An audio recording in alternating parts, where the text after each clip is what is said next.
In 1983, at Hazelwood East High School in Missouri, a group of student journalists published a school newspaper called The Spectrum. In one article, a student writer wrote about sensitive topics related to teen pregnancy and the effect of divorce. I'm stopping the publications of these papers. They're unacceptable and too sensitive for our student population. Teen pregnancy and divorce? What are you trying to show our students? What? I worked so hard on these papers and you're throwing it away? It's not like we used profanity or wrote about inappropriate topics. That's a violation of my First Amendment rights. This is a school-sponsored activity. That means we have the final say of what can and cannot be published. These topics are too sensitive for our students. The students were shocked. They believed their First Amendment rights had been violated, so the student journalists sued the Hazelwood School District and took the fight all the way to the Supreme Court. Oyez, oyez, oyez. All persons having business before the Honorable Supreme Court of the United States are admonished to draw near and give their attention, for the court is now sitting. God save the United States and this honorable court. We will now hear arguments from case number 86836, Hazelwood School District v. Kuhlmeyer. Mr. Bain, you may now proceed for the petitioner. Mr. Chief Justice, and may it please the court, we are here today to clarify the extent of the school administrator's authority over the school-sponsored student expression. The 8th Circuit Court of Appeals erred in finding that the principal's action violated the student's First Amendment rights.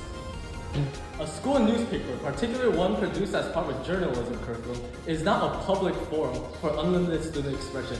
It is a curricular activity, a teaching tool. As such, the school has a legitimate interest in controlling the content and ensuring it aligns with our educational objectives.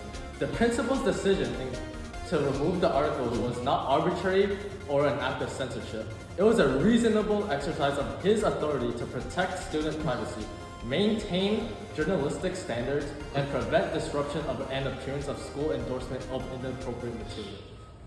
Objection! Mr. Chief Justice, and may it please the court, the students at Hazelwood East used the Spectrum newspaper to explore real-life issues like teen pregnancy and divorce. These were serious topics, and the students took care to protect their identities. But the principal deleted the articles without warning or letting the students try to fix any issues. That violated their First Amendment rights. This newspaper gave students a voice on important matters, even though it was part of a class. But can't a school stop something that might be too personal and sensitive? Yes, but only with a strong reason. Just being uncomfortable or worried isn't enough. The students tried to handle the privacy issues responsibly. The school should help students grow, not silence them. Instead of cutting the articles, the principal should have talked with them about how to revise their work. That would have been educational, not censorship. Thank you, counsel. The court has heard the arguments. We will now deliberate on this important matter. After hearing both sides, the Supreme Court made its decision on January 13, 1988.